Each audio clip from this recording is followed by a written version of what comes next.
Almost certain this isn't the first time you've seen these phones, but I thought I'd give you my voice on the matter. And sure, we may be on the S cycle this year, but does that really mean there's nothing special to look forward to? This year, the iPhone is now available in a new rose gold color, but no matter which way you slice it, that color is pink. And there's also the typical gold, space gray, and silver models available as well, but colors aside, what makes this iPhone better than last year's model? This year, Apple's iPhone slogan is "The only thing that's changed is everything." And I'm not sure if you're seeing what I'm seeing, but does everything encompass the design too? Compared to the iPhone 6 and 6 Plus, the difference is basically indistinguishable, and if it weren't for the tiny little S on the back, you'd never know the difference between the two. It'll definitely be completely unnoticeable once you throw a case or a skin like I have here from D-Brand on my iPhone 6 and 6 Plus, and if you want to pick one of those up for yourself, I'll be sure to leave a link below in the description for you. So what's the big everything that's changed here? Well, they're a bit heavier and just ever so slightly thicker than the previous generation, but I'm not sure that everyone would consider that a good thing,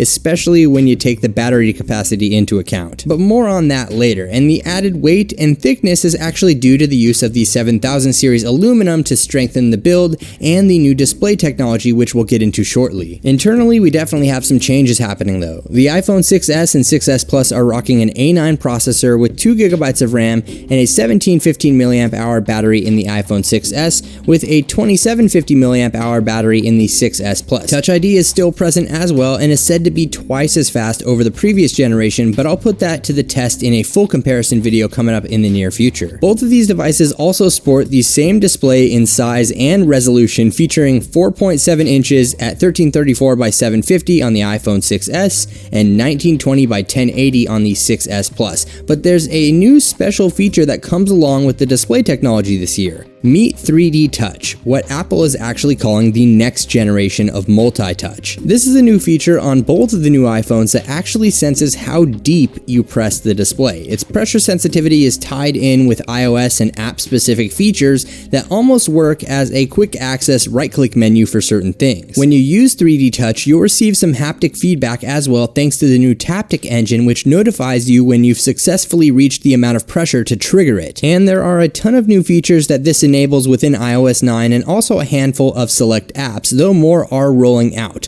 But if you'd like to see a full video on all of the 3D Touch features, leave this video a thumbs up. On both of the devices, there's a 5 megapixel camera above the display with 720p video recording capabilities and a flash.